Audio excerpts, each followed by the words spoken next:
नमस्कार, आप देख रहे हैं चैनल इंडिया छत्तीसगढ़। मैं हूं उपेंद्र। बढ़ते हैं खबरों की तरफ। कांगेर घाटी राष्ट्रीय उद्यान के निदेशक धर्मशील गणवीर का विवादों से लंबा नाता रहा है। कभी उनकी वैली क्षेत्र में बन रहे स्टे होम से उनकी भूमिका को लेकर सवाल उठ खड़े हुए थे, तो कभी कर्मचारियों के साथ विवाद को लेकर वे अक्सर समाचारों में छाए रहते थे। हाल ही की घटना में कांगेर वैली क्षेत्र में बन रहे निर्माण कार्यों में गुणवत्ता विहीन कार्य से संबंधित शिकायत पर अधीनस्थ कर्मचारियों के प्रति उनका अमर्यादित व्यवहार काफी चर्चाओं में रहा। इसे लेकर वे लगातार चर्चाओं में रहे। कर्मचारियों के निलंबन को लेकर उनके कार्यालय में मेन गेट पर वन कर्मचारी संघ ने जमकर नारेबाजी की। कर्मचारी संघ जिंदाबाद जिंदाबाद। निदेशक तेरी तानाशाही नहीं चलेगी नहीं चलेगी। कांगेर घाटी निदेशक तेरी तानाशाही नहीं चलेगी नहीं चलेगी।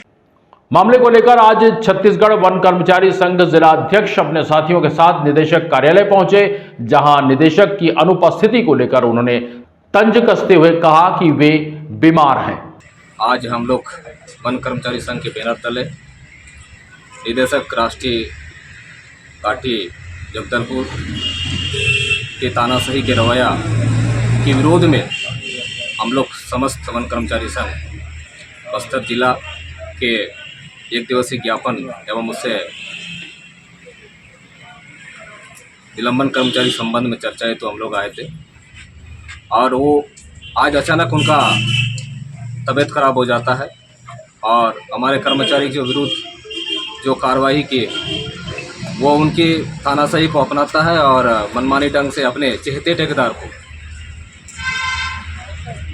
WM रोड निर्माण कार्य में मौखिक ठेकेदारी प्रथा उनके गुप्त समझौता के तहत उनको कार्य हेतु आवंटन मतलब मौखिक आवंटन किया जाता है, और जब कार्य की शिकायत कर्मचारी द्वारा गुणवत्ताहीन कार्य के संबंध में बताया जाता है तो उनके विरुद्ध अनुशासन का डंडा दिखा करके अनुशासनात्मक कार्रवाई की जाती है।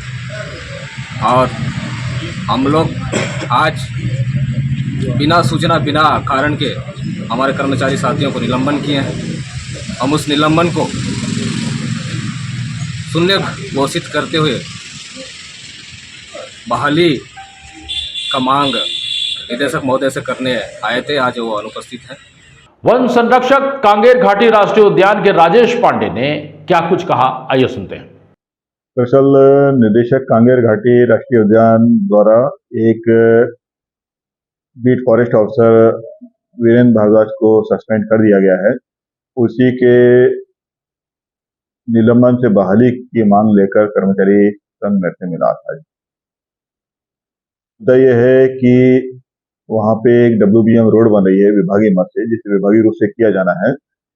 कर्मचारी और प्रक्षेत्र अधिकारी के बीच एक पत्र व्यवहार हुआ, जिसमें कर्मचारी ने उसमें प्रक्षेत्र अधिकारी को लिखा था कि आपके द्वारा मेरे को मात्र निगरानी का कार्य सौंपा गया है और ठेकेदार गुणवत्ता का काम नहीं कर रहा है, जिस पर प्रक्षेत्र अधिकारी द्वारा उससे स्पष्टीकरण मांगा गया था कि मैं कई बार आया था, आप उस समय कभी मेरे को शिकायत नहीं की और आज आप बात कर रहे हैं। ये मुद्दा आया कि हाँ, ठेकेदार बीच में कैसे आ गया, क्योंकि अगर कार्य विभागीय रूप से होना है विभागीय ही करेगा, फिर ठेकेदार का कोई रोल नहीं रह जाता है। केवल सामग्री और मशीनरी में ही ठेकेदार का रोल रहता है, वो भी स्वीकृत टेंडर के अनुरूप। तो इस तरह की स्थिति निर्मित हुई तो DFO साहब ने अभी 23 तारीख को कर्मचारी को वीरेंद्र भारद्वाज को यह आरोप लगाते हुए कि आपके द्वारा कार्य में लापरवाही बरती जा रही है और झूठी शिकायत कर विभाग को बदनाम किया जा रहा है, विभाग की छवि धूमिल की जा रही है, इस आरोप में उनको सस्पेंड कर दिया गया है। तो कर्मचारियों की ये मांग है कि क्योंकि उससे कर्मचारी से उसका पक्ष जाना ही नहीं गया है, उसे निलंबित कर दिया गया है, अतः उसके निलंबन को शून्य घोषित करके उसे बहाल किया जाए।